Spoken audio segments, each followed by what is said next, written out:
I think everyone has access to this because we have access to God. We have access to God's abundance. And if he puts his abundance in the heart of someone else toward you, you will be fed. You will be built. You will be cultivated. Why do you want anything else? It's better with us two. We're better together.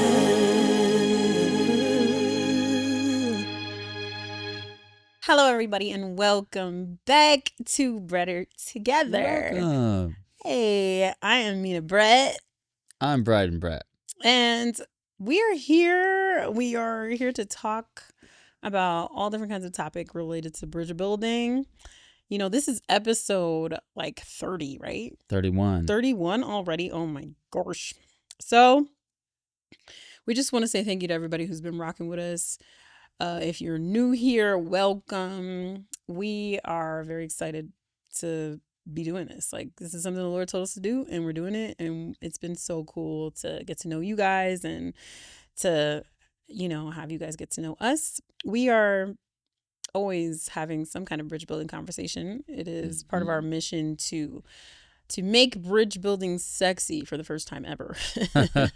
So we really love talking about relationships, faith, and bridge building. And so one of the things that we enjoy a lot is when you guys ask questions and we like answering them. So today we're going to be answering questions. Before I get to the question that we will be talking about today, I just want to encourage you to like, comment, subscribe, get on the website, brettertogether.com. Mm-hmm. We are going to be going on a cruise together. And so we would love to have some of you guys sign up, as many of you guys as can. Just sign up, come with us. You know, it's not until February of next year, but we gonna blink and it's gonna be February. You know what I'm saying? And especially when it comes to cruises and things like that, you definitely want to plan ahead. And so get on the website, check that out. We have a donate button if you want to bless the work of the ministry. You know, if you want to bless us and help with the upkeep of the pod and upkeep of the family that runs the pod, you know, that type of situation. Yes, thank you. We love it when you guys donate. We're very, very appreciative. We really, really are. We really, really are. And if there's nothing else, I'm going to turn this over to Brother Brett over here, because he told me that he had the question that he wanted to ask me and everybody who's watching, because this question is not just for me to answer, it's for anybody else who wants to answer it. You want to engage with us, definitely get in the comments and let us know what you think the answer is. And chop it up with us. We also have so many different projects that are like in the works, and so we just want you guys to be paying attention, and we'll get you guys information about that stuff. There's really so many things. Podcast is one thing, but then we got merch coming. We got different projects that we're working on for the different companies that we are involved with and own, and we got stuff with The King Will Come. There's just so many things in the pipeline, so you guys just keep it locked in, because we're gonna let you know.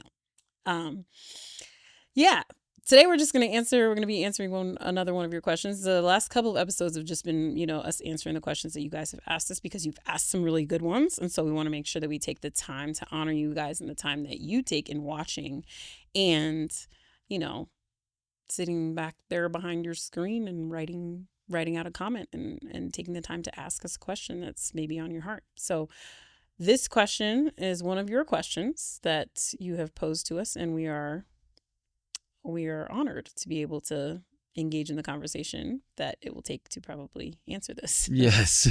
Anyway, babe, what is the question?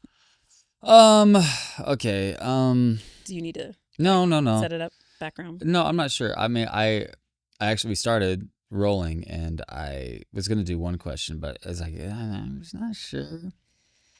So yeah, I got another one, but maybe we get more than one question in. Depends on how long this one goes. Okay. But let's talk about this one. I think this would be helpful because it's funny.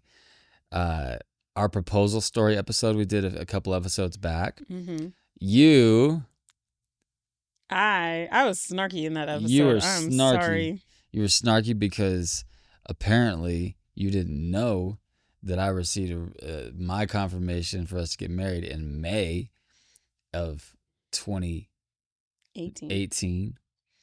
You got yours at the end of July. And so that was really when the time clock should have started. And then I didn't propose to you till February 2019. I wasn't proposing to myself. What you mean the time clock started? Man, what? Go ahead. I'm sorry. The time clock started as far as like the confirmation clock. Ahead.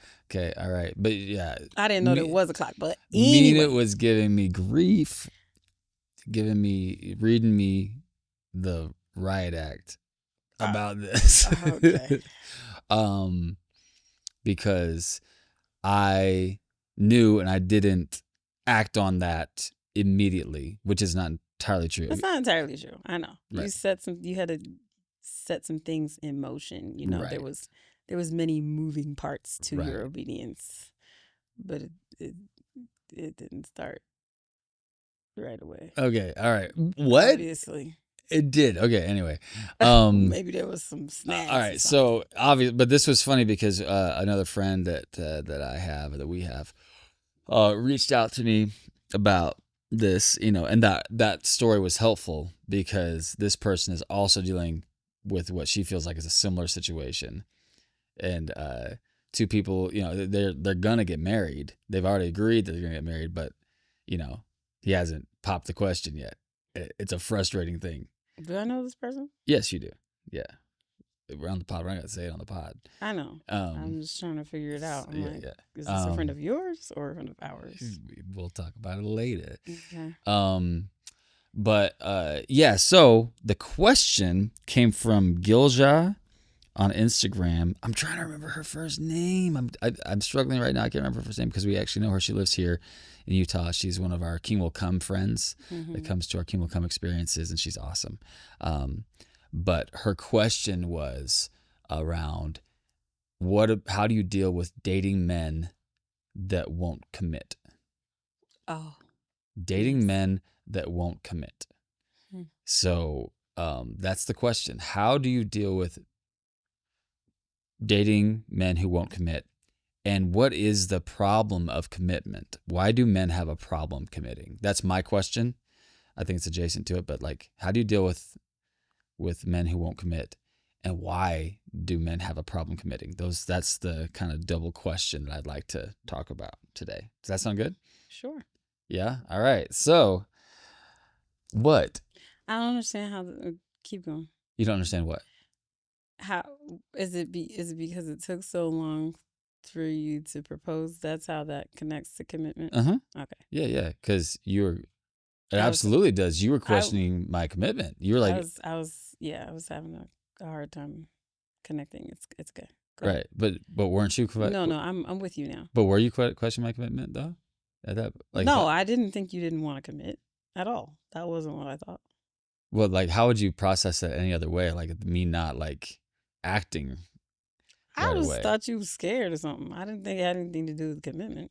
Or you are something of a perfectionist, or at least that version of you was. Mm-hmm. You're not really that much. You're not that much like that anymore. Like that, you're like excellent, yes.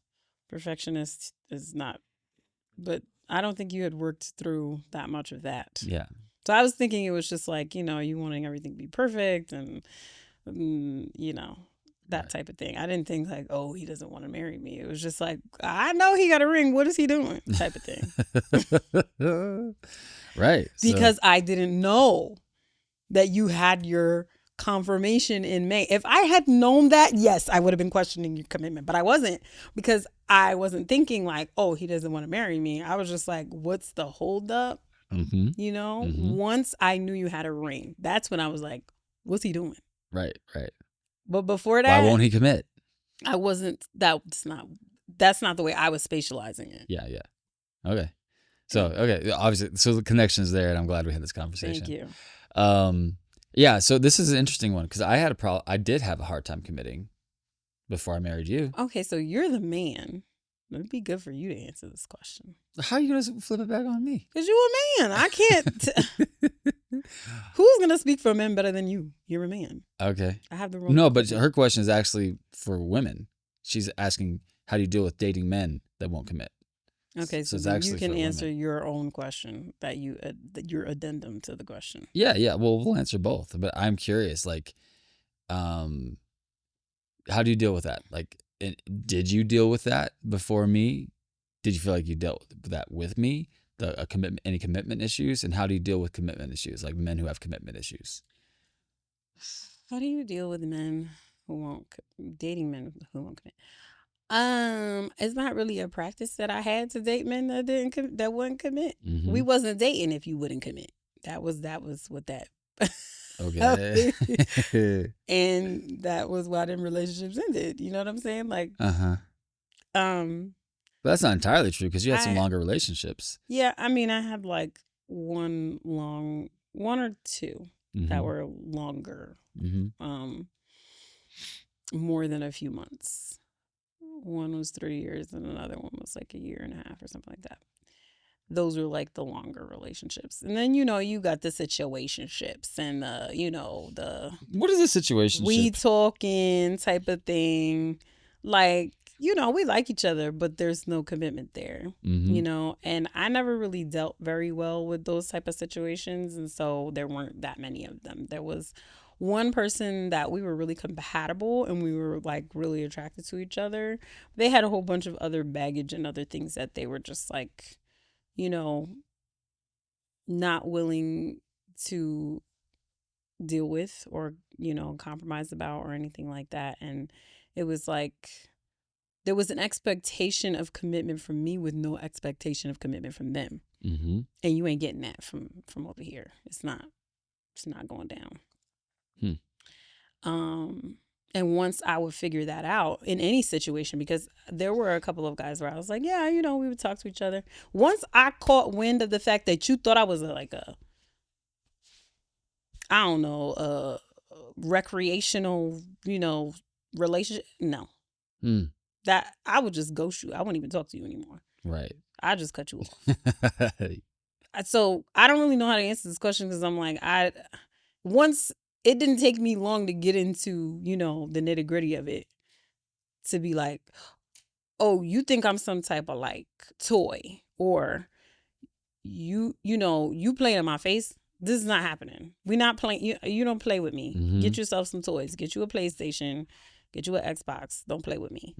So if I caught wind of the person just like acting like I was just some type of toy or, we not really, I just wouldn't entertain it anymore. Sometimes it wasn't even a conversation. I would peep game and I'd be like, I was kind of ruthless. Okay, so let's talk about back then. Do you feel like that kind of ruthlessness is necessary? Not without a conversation. I don't think it's I mean, it depends on the person that you're dealing with. But if you're going to be Christ-like, which I was not trying to be Christ-like in these situations, obviously. If you're going to be Christ-like, then you can at least have a conversation because sometimes people don't understand what their problem is until somebody that they're in relationship with brings the problem to them and says, they bring it to their attention. So, I don't think that it's necessary to, cut off situations without having a conversation. But a lot of times, even if you have the conversation, you still need to cut the relationship off. You still need to move on and not entertain foolishness.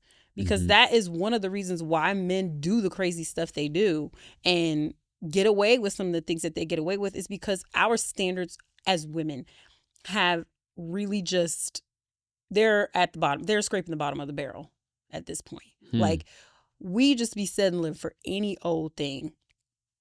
And a lot of it is because a lot of us come from fatherless homes, or we come from, this starved relational environment where we will settle for whatever just to have a warm body next to us. And that is not what God called us to as daughters of the Most High God. We should not have to deal with that type of foolishness. And one of the reasons why it happens is because we allow it. When you engage in relationship with someone and you do not correct the ways in which they mishandle you, you are telling them that it is okay to treat you that way, even if it never comes out of your mouth. You train people how to treat you. Oof. When I was in college, I was in the prerequisite courses for music therapy. And one of the things that we had to read was this book about how you could use basically like the training techniques that they use for dogs to train people. And one of the things that they tell you is that you train people how to treat you by what you reinforce or what you are passive about, by what you just simply allow, by what you gloss over. You train people how to treat you. Yeah. And so if you're dealing with a man who's good, who's treating you any old type of way, and then he calls you and he just wants you to do, and you come whenever he calls, you've trained him that he can do whatever he pleases and you will still show up. Even if you've never said it out of your mouth. And so sometimes, if we bring it to the attention of the other party, sometimes they'll be humble and be like, oh, I didn't even know that I was doing that. Or they'll let you in on some, trauma that they've dealt with that they didn't, that they didn't even realize was manifesting, or whatever the case may be. But there needs to be a conversation. And a lot of times when we're dating these men who won't commit, it's a classic case of if he wanted to, he would. You are living proof of that. If he wanted to, he would. It wasn't that my standards was too high. It wasn't that they were completely out of the stratosphere for how, just astronomical they were. It wasn't that, the prayers that I had prayed for my spouse were not exactly for my spouse. It's that none of the people that I was in relationship with were you. A lot of times we be in these situationships, in these relationships, literally starving for affection, starving for the things that feed our souls, the things that make us feel seen and loved and human. We starve for that stuff because we don't want to be alone. When the truth of the matter is that when you have Jesus, you have everything. You are never alone. If you have him, he's the standard you set everything else by. You don't let somebody dusty son decide what the standards are. Wow. You let the Son of God decide what your standards are. Because when you measure people up to him, yeah, everything shows up. You see them flaws, you see the one, and it's not necessarily everybody's flawed, but can you live with the flaws they have? Can you live the entire rest of your life starved for the things that feed your soul? Do you want your soul to be emaciated for the duration of your life? Do you want to live like that? If you do, settle. If you're okay with being emotionally emaciated, spiritually emaciated, because what that person is able to give you is less than zero. Yikes. And you are always the one to give. Whoa. And you are always the one putting out energy, putting out love. If you are always the one pouring out and never getting poured into, if it is not a reciprocal situation, if there is no desire to cultivate, if they have no inclination, no intention of building you, why do you want them? Dang. I was talking to my sister today, and she's like, you have a really hard time with people who are hard-headed. And I was like, yeah, because I know from experience that it's possible to be with somebody who actually like cares about you. Mm-hmm. I know the other side of the coin. I'm not just whistling Dixie. Like, I know what it's like to be starved in these areas and then meet somebody who just feeds me out of the recesses and out of the abundance of who he actually is. Like, it's in your DNA. It doesn't even have to like you don't have to try. It comes out of your pores. You're just who I need.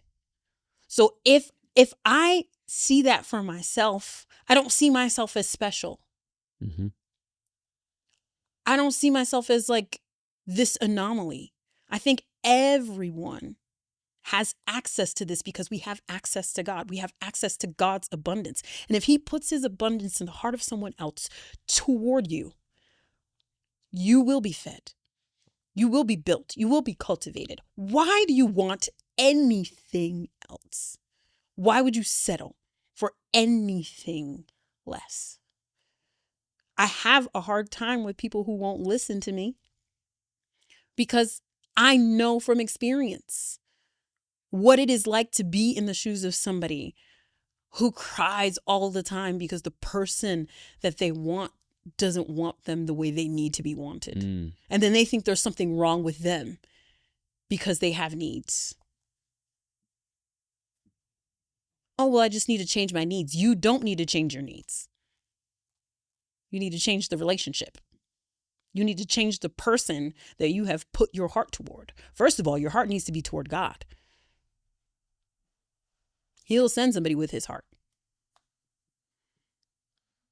So yeah, I have a hard time listening to people or even just like, I have a hard time even giving advice to people because it's just like, are you going to listen to me? Like, why are you asking? She's like, I think you just, you love me. You talk to me all the time. Like, sometimes I don't listen to you, and I'm like, yeah, but I love you. You're my sister.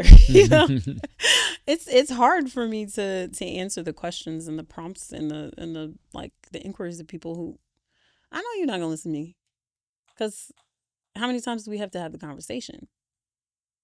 But I think there is just dating men who have a hard time committing. Mm-hmm. It has, especially if you do it just multiple times and you do it often. Yeah.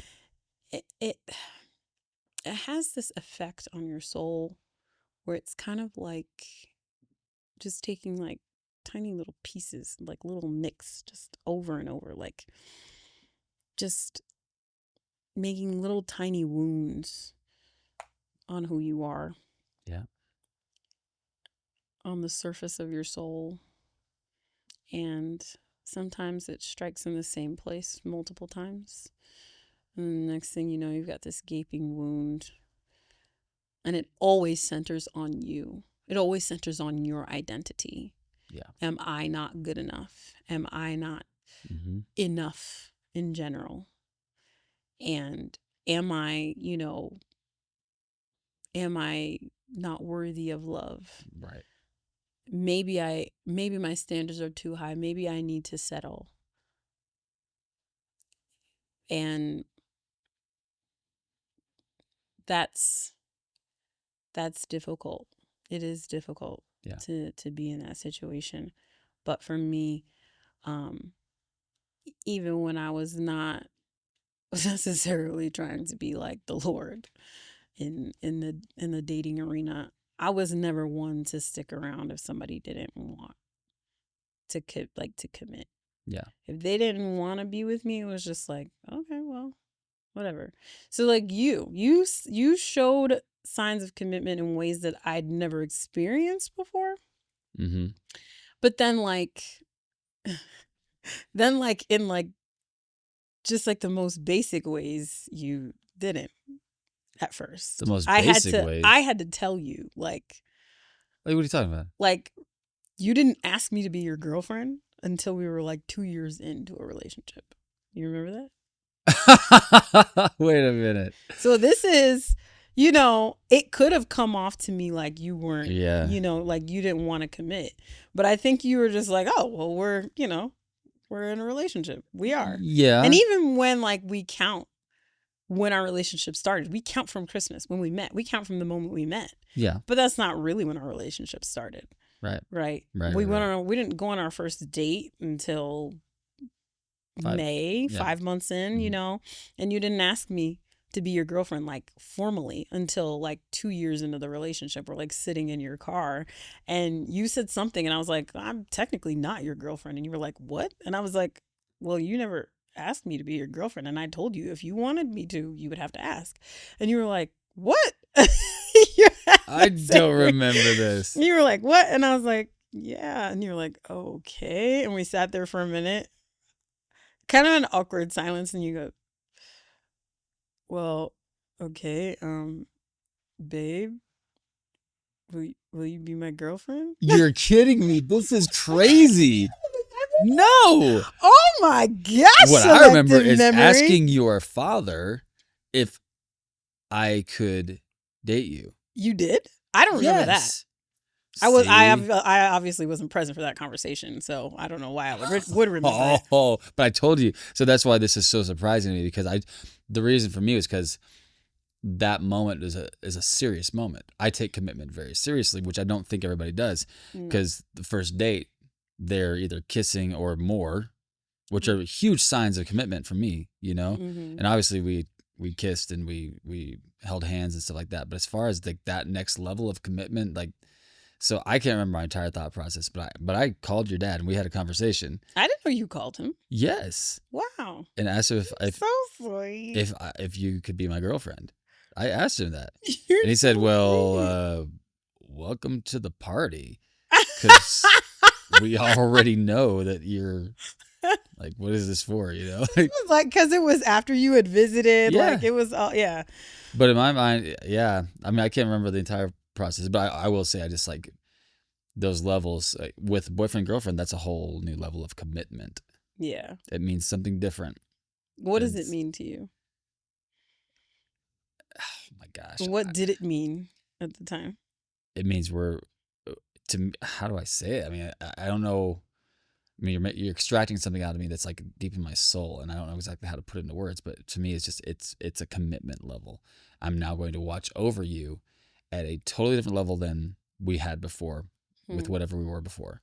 I'm going to care for you. I'm going to do things. There are certain things that are expected of me now as a boyfriend that were not expected of me before I was your boyfriend, and vice versa. Mm-hmm. And then there's a new level of commitment now when we're engaged, and then a whole new level when we're married. So there are tiers to it, you know. Mm-hmm.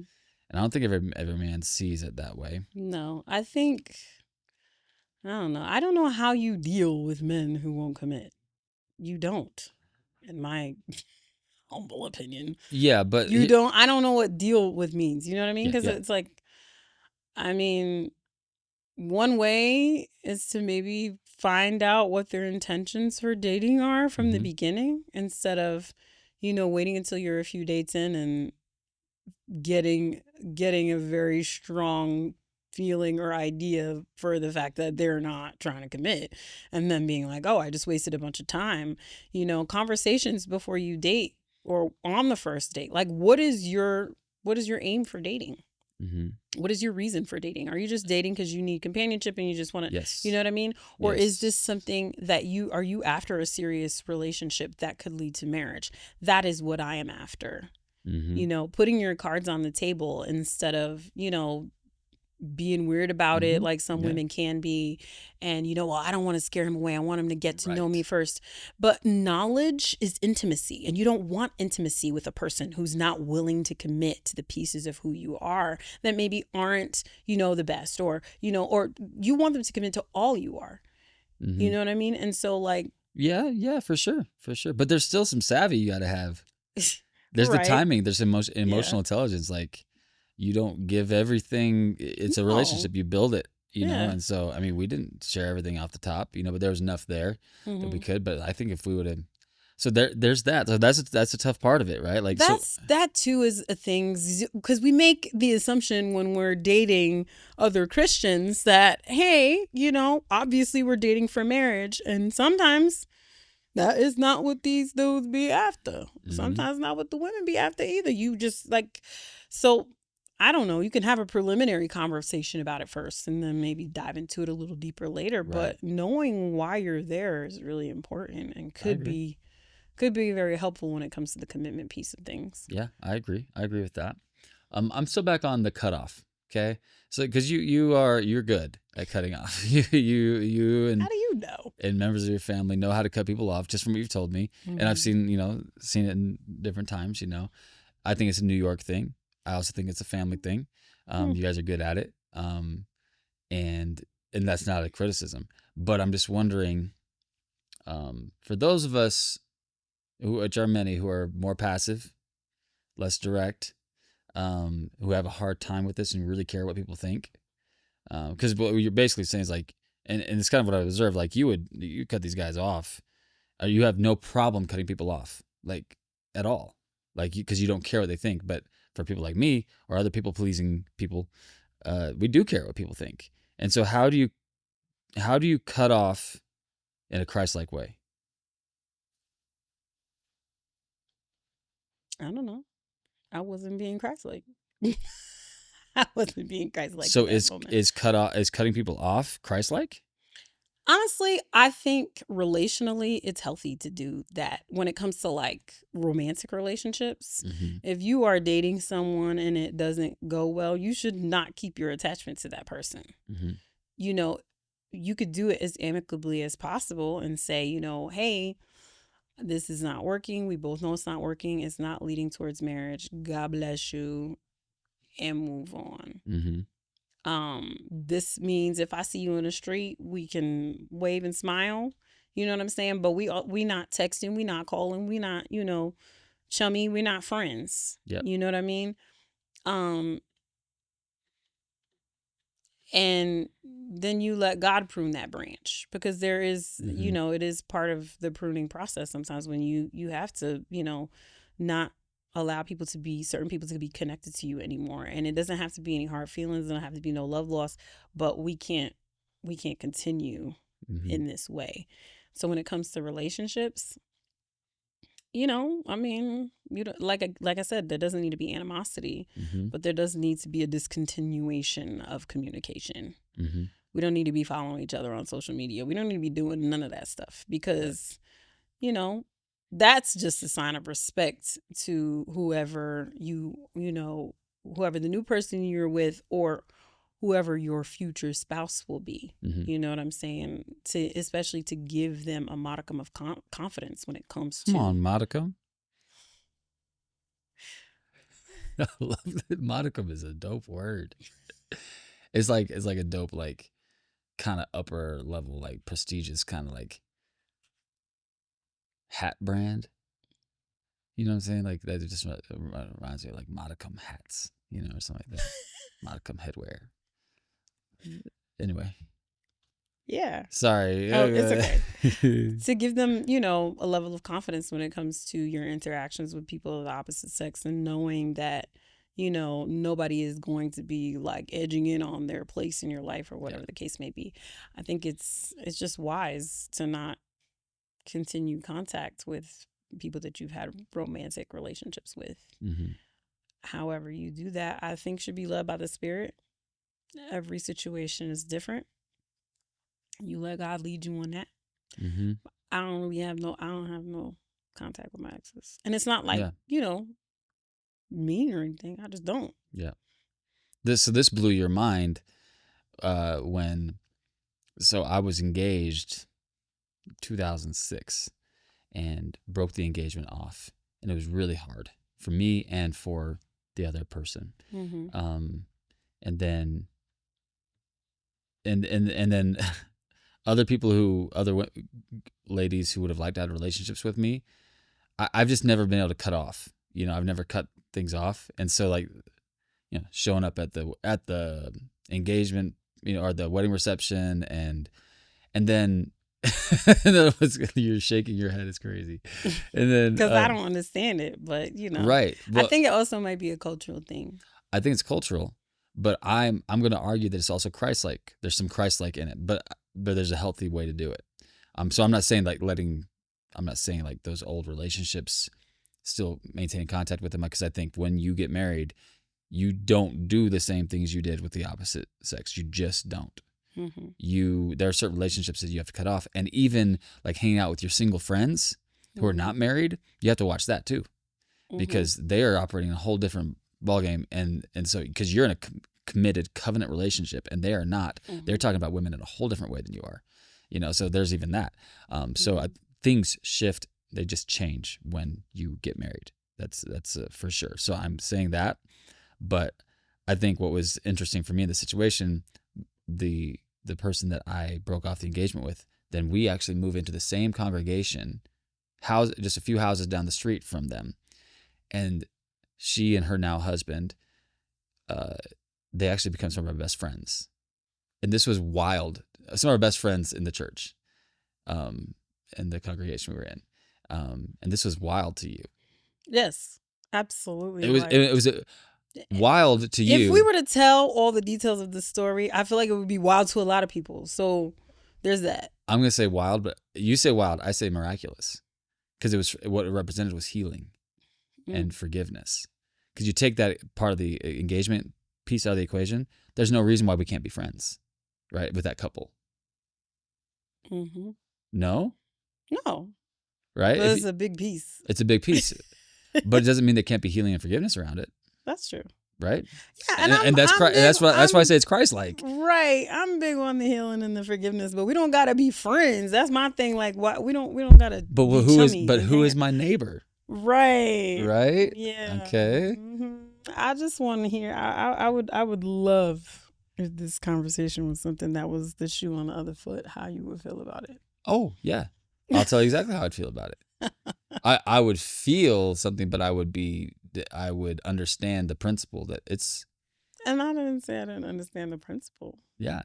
Well, and I'm not even sure how. Clearly, I understood the principle because. Yeah.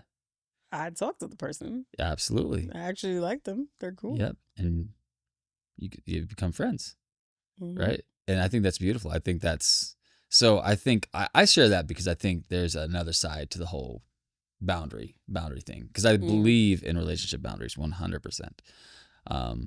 But I'm not a big fan of like straight up cut off culture, because I've experienced that, where people don't give you grace, but I'm not saying that. Please don't hear it. I'm saying like that in general, but like with romantic relationships, they're generally toxic or unhealthy relationships, and just cutting off is the only thing and the best thing you can do. But then there are other times where that's not necessary. But if our default is always cut off, you know what I'm saying? So here's this. Chat. Come on, chat. I asked Chat GPT, how do you cut off romantic relationships in a Christ-like way? Here's what chat says. Number 1, pray for clarity and guidance. James 1:5. Number 2, be honest but kind. Ephesians 4:15. Number 3, have the conversation in person if possible. Number 4, set clear boundaries. 1 Corinthians 14:33. Number 5, acknowledge the good but don't lead them on. Number 6, stay emotionally and physically pure during the breakup. Number 7, forgive and release any bitterness. Colossians 3:13. Number 8, trust God's plan and allow space to heal. And there was another one that I thought was really interesting. Chat generated, and I regenerated it, and I lost it because it was really interesting. It was, don't over-spiritualize. Be honest, but don't over-spiritualize. In other words, we love as believers to blame God for our decision. We love to say, "Oh, well, God's telling me this," because we don't take responsibility for the fact that we don't want to be in this relationship anymore. We don't feel comfortable. We don't feel compatible. So we'll blame it on God because we got an answer to prayer. When in reality, actually, that's a portion of the equation, but the bigger part is that we're just not feeling it. So being honest is so big. Don't over spiritualize. I think that's good because you can use spiritual override, and you can stay in a relationship with somebody because they feel like God's telling you to stay, and then you stay in it longer than you should. You know what I'm saying? So, anyway, so I think there's a way to create Christ-like boundaries 100%.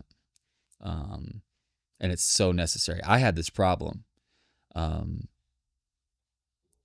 and that's a good question. Like, it's kind of an adjacent question. How do you set proper boundaries when you're dating, when you're single, um, with people of the opposite sex?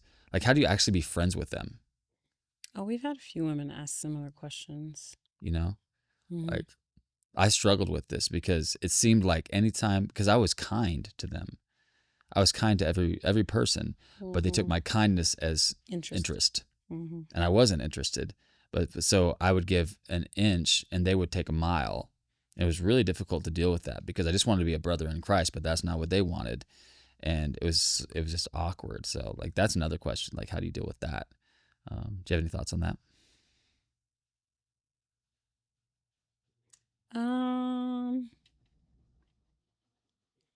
Being, I don't know. I have a lot of guy friends. It's kind of all I had for a long time. Mm-hmm. Um, I didn't always get along well with women. It wasn't that I didn't get along with them. I just know how to communicate with guys because I Mm-hmm. have 4 brothers and my dad, and my sister's a tomboy. So Right. you know what I mean? Like our our house is always testosterone dominant to the point where if I'm around too much estrogen, even to this day, it's like, okay, like I'd be out with my mom and my aunts and my grandma and my cousin, and it's just like I'd call my dad just so I could get some balance Wow. because I'm just not used to being around a lot of estrogen. Yeah. It's gotten a lot better over the years, but I never really struggled with like boundaries with guys. Mm. I don't even think it's because they weren't interested in me. They just knew they weren't getting anything else, Mm-hmm. you know? Um, and I was pretty direct about it, you Mm-hmm. know? I had friends that would ask me out and they were my friend. And I'm like, no. And, we'd be able to laugh about it or whatever. And I would be very point blank with them. Like, I'm not going out with you. I see how you act and you've told me enough about yourself that I know I don't want to date you. This is so valuable. And they would yeah. respect it because we, Yeah. we had already built that rapport or whatever, and they knew that I was being honest. And Yeah. a lot of times they would just shoot their shot because they like, I have to try, like, and I would just be like, no, Yeah. love you though. Yeah. And I do love you, and you can call me and I'll show up for you and all the things, and I'll pray for you and whatever, but we're not going there. We're not doing that. Yeah. That's so valuable. It's really difficult it was very difficult for me. Breakups, establishing boundaries, the infamous, if you will, DTR, the define the relationship talk that I had to have so many times was hard. It was very difficult for me. And still is to this day. I've gotten so much better at those types of conversations. How many DTRs you been having? Just kidding. Ridiculous. But no, I mean, everything's a DTR, right? Like all the conversations you have with people in organizations, teams, and all that kind of stuff, and establishing boundaries and expectations. I've learned to be a lot more direct, but I'm still not the best at it, and I think truth, our friend Henry always talks about truth and love. They have to go together. You can't have love without truth or truth without love. And so I'm learning better and better, but that's a hard one. That was always a hard one for me because you don't want to hurt people's feelings. And I think your approach being direct hurts people's feelings less in the long run. In the long run, in the short run, because you're not stringing them along. Like it's Yeah. not like, oh well, maybe at some point in the future we could. It's like, no, I'm not going out with you. I Right. love you though. We can hang out with groups or whatever, but Yeah. I've literally had to have that direct conversation before. Yeah. Where a friend, we're just hanging out, like, you should go out with me. We should da da da. Like, no. Well, why not?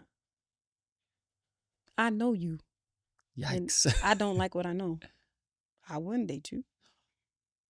Yeah. But But they knew they was foul. They knew they was doing stuff they ain't have no Yeah. business. And it's like, what makes you think, knowing what you know about me, that I'm gonna be okay with what you over here doing? Right. This is a masterclass because I would have such a hard time doing that, but it's so cool that you're able to do that. What, it depends on the friend for sure. Yeah. You gotta read the room, you gotta know what they could take. But that specific person, we were candid enough with each other that I could just be like, bro, that's not happening. Yeah. No. Love you, but no. Yeah. And he ain't taking no way either. Like, he just laughed. We laughed it all together, and it was that. That was it. Mm-hmm. If I see him on the street, he's gonna hug me. Yeah. So I guess it depends on the relationship too, because if you have some women have intuition. Like, you have some type of feeling about, like, all right, this person is being a little bit more nice to me than, most people are. Some people are oblivious. And then when the subject comes up, they're like, what are you talking about? Absolutely not. You know what I mean? And those are painful conversations to have. But I think being honest and being direct is, you can be direct without being hurtful. Yeah, right. Right. Just like, no. Yeah. What about you makes you think we're compatible? Like, you know me, we friends. I know you, we friends. Why do you think that who I am and who you are goes together? Right. And sometimes it's an easier conversation depending on your rapport. Sometimes it's a harder conversation, but sometimes the conversation is necessary. So back to commitment. Oh, wait, did you have something? Yeah, I'm trying to find this amazing quote about that, about the whole idea of short-term pain in these types of conversations. Like, man, it was so good. Basically, let me see. Okay. No, that's not it. I'm so sorry. I have my whole note-taking system, y'all, and it's pretty great, but sometimes I just have a lot of notes because I've been doing this for a long time. Wait, what is the quote about again? It's about, like, the whole idea of pain. Oh. And that type of thing. So let me see if I can pull it up here. Anyway, do you have a quote or something you can pull up? Because I'm struggling. I was just gonna talk about commitment. Yeah. What it even means. Okay. Because we want people to commit, and it's like, what does it mean to commit? Right. Does it mean like we are having that DTR, like we're talking what we are, like we're putting labels on this, or is it something deeper? Is it something completely different than what we think it means? That kind of thing is always on my mind when it comes to words and their origins and such. Yeah. Yeah, go at it. What does it mean for someone to commit? It means to promise or give your loyalty, time, or money to a particular principle, person, or plan of action. That's good. I mean, because committing to a relationship definitely takes all of those. Right. Your time, your loyalty, your resources, and you're, pledging all of that to the person, to the relationship. And, some people think they have a commitment from the person they're with, and based on this definition, they don't. Right. Right. Yeah. Because if we're in a committed relationship and you haven't committed your loyalty, there's no commitment there. Like, we're not in a committed relationship. If you're not willing to spend your money or your resources on this relationship, that's not commitment. If you're not willing to put in your time into this relationship, that's not a commitment. Yeah. Some people might be willing to give you one or two of those things, but it takes all of those things to actually constitute a commitment. Like, all of those things constitute a commitment, not one or two or 1.5 or whatever, like having a pledge. A pledge is a spoken agreement between parties. Sometimes it's written and signed. That's a covenant. When you sign it and there's blood involved, That's a covenant. Mm-hmm. And I think a lot of times commitment leads to covenant, or it should. Mm-hmm. That's the point, of dating, at least for Christians or believers. So I don't know. Mm-hmm. I wanted to hear your answer to the other question that you Yeah. had that was adjacent to it. But did you find your quote? It's something like this. But I think it's really applicable because I'm a believer. I think I'm learning more and more. You have to have the hard conversations. And yeah, I've got some more thoughts around that. But it's so important. It's worth taking some short-term pain for the long-term gain. So the quote is something like, when you avoid a difficult conversation, you're taking on a debt that has to be repaid with interest at a future date. So if you're avoiding it, you're just compounding. And I think that really is what happens a lot of times with these commitment situations. So as far as commitment, I mean, what you shared about commitment, obviously commitment's a big deal. Because there's so I think that's a valid reason why men are afraid of commitment, and women are afraid of commitment as well. I asked chat about why do men have a hard time committing to marriage, and this is real. Like, number one, fear of losing freedom. Number two, unrealistic expectations, which is very real. Like, men will just they won't commit because they're still comparing this relationship to something that's unrealistic. Or they holding out for something better to come along. Yep. Number three, emotional unpreparedness. Emotional constipation. Yes. Number four, financial concerns. That happens a lot. Oh, yeah. Oh, for sure. They delay marriage so they can get ready financially. Men and women. They'll actually agree on it. They'll, whatever. Number five, fear of failure. Just fear of failure. Number six, the divorce rate is so high. Yeah. Number six, cultural and social influences that you're impacting them. The influence of past relationships. The fact that they're just comfortable being single.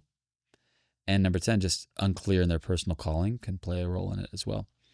And so I think all those are very valid reasons, and reasons that I had a lack of commitment. And ultimately I had to go through a lot of different relationships to get to the point where I was ready to commit to you. There's always something in every relationship that was a deal breaker for me. And it's funny, I probably, now that with what I've learned, those things probably shouldn't have been deal breakers, but I'm super glad they were because I got you.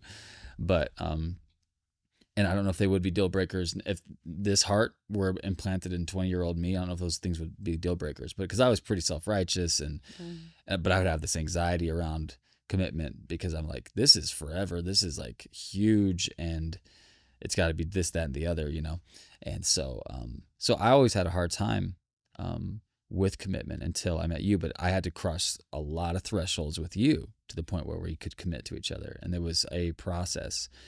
And so what I would say I think those are some of the reasons why men have a hard time committing. But what I would say to someone who's dating a man who has a hard time committing, I think that you need to examine your motives for staying in the relationship.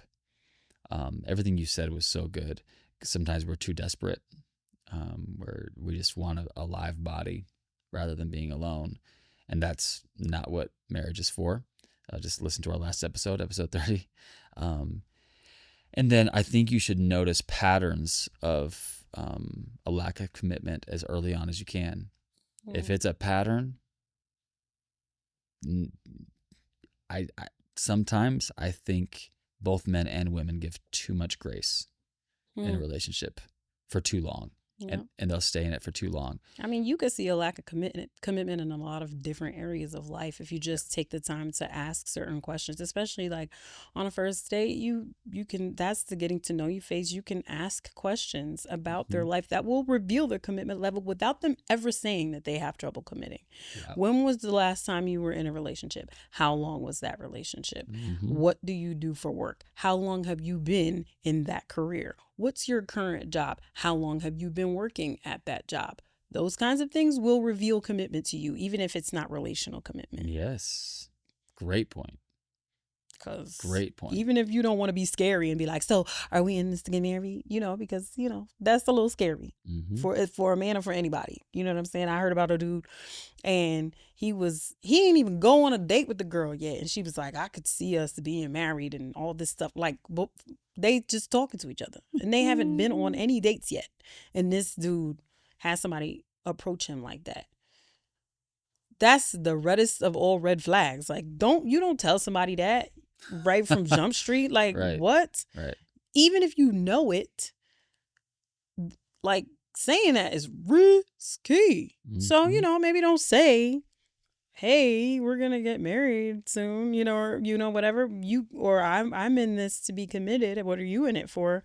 But you can ask intelligent questions that will help you ascertain whether or not that person is somebody who is afraid of commitment. Yeah, that's a great point. I do some hiring processes, and that's always a red flag when you see a pattern of only staying at jobs for short lengths of time, or they're coming to you. Like we just had one that we were going through with this one potential candidate, and it's January, and she's looking for another job in January when she just started this new one in October. It's only been 3 months. And so that's a red flag. And we're like, okay, can you please explain what's going on? And she talked about the culture and this, that, and the other. And it was like, it's very clear that those same issues are going to follow you into this job, So I think that's a great point. I love that. I think noticing those patterns and examining your motives for why you're staying in a one-sided relationship, you've got to look at that and give people the benefit of the doubt, but you've got to have a certain point that you're not willing to cross, because you'll get so used to it and you'll just get drugged through the mud and not be undervalued, underappreciated for a long time by a person who's not as committed as you, but they like having you around. It's really almost dehumanizing, Definitely demoralizing. Demoralizing, and you start losing. It erodes your trust, and it starts to erode trust of people around you. It erodes your self-confidence and as well. Yeah, and your self-image, all of that. I completely agree. So, and even your ability to trust yourself to make the right decision concerning relationships. Yeah. If you repeatedly make the same mistake relationally, even if you do meet the person who's right with you, you will question your own judgment to the point of self-sabotage if you don't watch out. Yeah, no, that's a fact. Yeah. That's a fact. So this is so much easier for us in our position now to say this. Yeah. In the moments Hindsight. of being single, it was these were difficult things. But this is also a portable principle. Like, you might be experiencing a lack of commitment in a business partner or in a friend right now, or in another family member, or even in your marriage, right? And I think what you said earlier, it is so important to have direct conversations. That's the starting point, I think, is to have a direct conversation with God and get clarity from Him. Have that conversation with yourself, examine your motives. But then as soon as you're ready, you need to have that direct conversation with the other person. And I would recommend the Crucial Conversations framework. That book that changed our relationship. Try to use that framework as much as possible, because it's proven and it can help you take those high stakes conversations and turn them into something very positive. But I feel like truth must prevail, and you have to be direct. And it's as difficult as this feels for you right now. If you're single, you cannot operate from a place of relational scarcity. You have to believe that there's an abundant God, an abundant universe with resources for you, that there's somebody else out there for you. It's not worth staying in a one-sided relationship where the other person will not commit because they don't see your value. It's not worth it.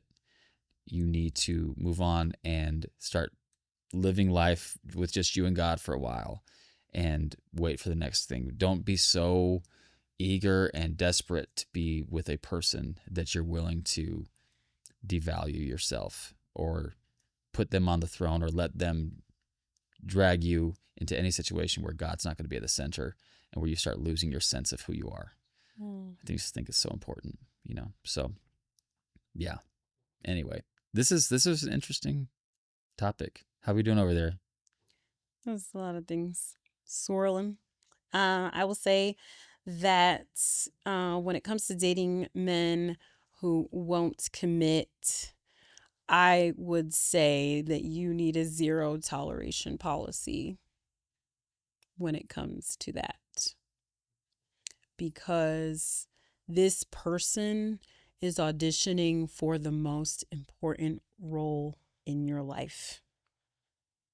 He, in collaboration and in tandem with God, is charged with the cultivation of your soul. And if he cannot do it, he doesn't belong in the role. And he should not be paid to do the role. He should not be taking in a salary for something he is incapable of doing. Dang. Yep. This is what dating is, right? We're auditioning these people for the most important roles in our lives. They, in tandem with the Lord, will be the thing that shapes us and transforms us, or helps to transform us into the image that God has always had in mind for us. Yeah. And if they are incapable of the job, why would you pay them for something they cannot do? Wow. Why would you pay them? Why would you commit to them if they are not willing to commit to you? Yeah. Why would you give them loyalty, time, attention, resources? Why would you ever? And when you understand that a man finding a wife brings favor, that your presence in a man's life brings favor, then you will be a lot more discriminating about who you give that favor to, who you waste that favor on. Don't waste your favor. And for the men, don't waste your finding. Come on. Don't waste your ability to see, your visionary abilities, on someone who is not willing to be cultivated. Like, if they're not willing to commit, then they certainly will not be willing to step into covenant with you. Yeah. Because a commitment is prerequisite for covenant. Yeah. And you really can't have a relationship without those two things. Yeah. So what you are engaging in is letting somebody dusty son waste your time. And we're not doing that. We're not doing that in 2025, okay? We're not doing that. Yes. Recognize your value. Stay in the jewelry case until somebody who got the pockets to maintain who you are steps up and produces the currency, okay? Wow. Yep, I agree.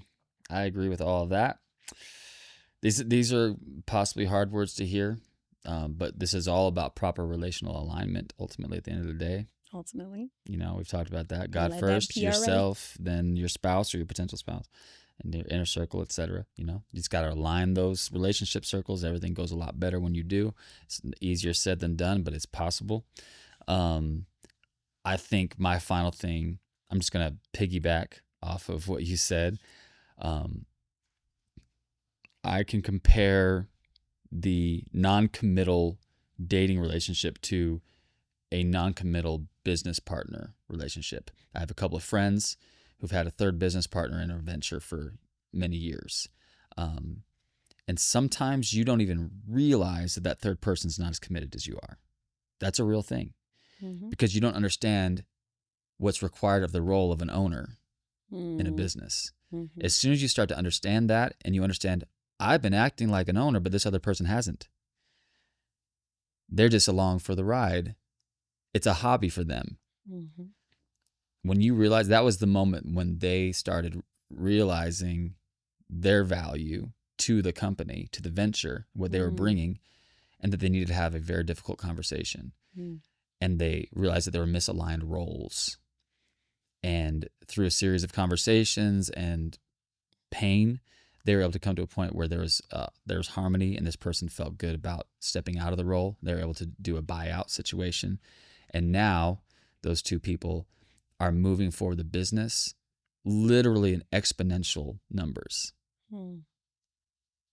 It's a really good metaphor for a dating relationship. You might be in a non-committal relationship, and you are being held back from your kingdom destiny in ways that you don't even realize yet. You might not even see it right now because you don't understand what the role of a husband is supposed to be. As soon as you understand what that role is supposed to be, you can compare the role with the person and see if that person can fit the role. If they can't commit to that, it doesn't mean they're a bad person. It just means they're not a fit. It just means they're not your person. They're not your person at this time. And you need to move on so that you can sprint toward what God has for you. We get held back a lot by these non-committal relationships. I love that. And I think it's really applicable in a lot of areas of life. So I'm super grateful for this question. This turned out to be great. That's a great question. I've liked our last few episodes where literally zero preparation. We just come in and boom, just talking. It's really great. So I love your thoughts, babe. I appreciate it. I apologize if I offended you earlier regarding the commitment stuff. You know what I'm saying? All that and the cutoff stuff. I hope you weren't offended by any of my insights on any of that. Oh, I know that it's I don't know what the word is, kind of extreme. But, and I'm not saying that it was right, but it just was what it was. Oh, no. You know. And I'm not saying it was wrong. I think there's an and to it. Because I don't think what I've done was right with no cutoff abilities. You know what I'm saying? So I think it's another example where you and I, we can learn from each other and we can grow into a synthesis in the middle that's more like Christ, because it's not Christ-like to let people walk all over you.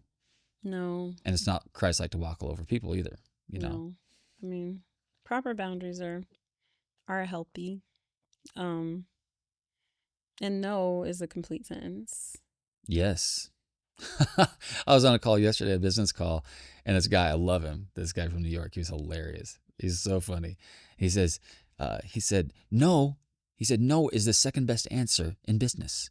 The best answer is yes. I like yes. I love yes. But no, I'd rather have that than Okay, that's good. He says, now you're messing with me and you're leading me along, and I don't have time for that. Okay, come on, New York. I love that. It was good. Yeah. Let your yes be yes, your no be no. Yeah. So, yeah. Directness is not something I have a problem with, but I'm grateful for it. I'm grateful for it. Passivity is, it's not something I really want either. I just want, whatever my communication is to be Christ-like. And one thing that I've discovered about Jesus is that he was very direct. Yes. He was just loving about it. And sometimes it did not come across as love because he wasn't being nice. He's being kind. Yes. And kindness and niceness are not the same thing. And sometimes they definitely don't look the same. Yeah. So. And if you're dealing with a non-committed man out there, ladies, it might be time to be kind, not nice. Ooh. Well, there you go. Guys, thank you so much for sticking around for this long conversation. We just get on a roll and we just keep going, and we're really grateful that you guys rock with us, because there are those of you like Chloe, she be in the comments every single episode. She lets us know, and we're so grateful for, people like her, people like Doris, other people who will just really watch the episodes, comment, laugh, leave questions, leave, suggestions, things like that. We're so grateful for you guys. If you stuck around this long, we know why you're here, or at least partially why you're here. Part of it is obviously because you love us, but the other part is because you want that joke. So we are not going to leave you without a smile on your face. What you got, babe? Oh, man. I joke about feeling I have to perform, but I kind of do it. And I feel like I've been failing lately. But although I've gotten some good some good feedback on some of these Yeah, last jokes. People like the jokes. They like the jokes. They always laugh. There's always Yeah. at least a few people in the comments that are like, that joke got me, or Yeah, that was really funny. Keep them up.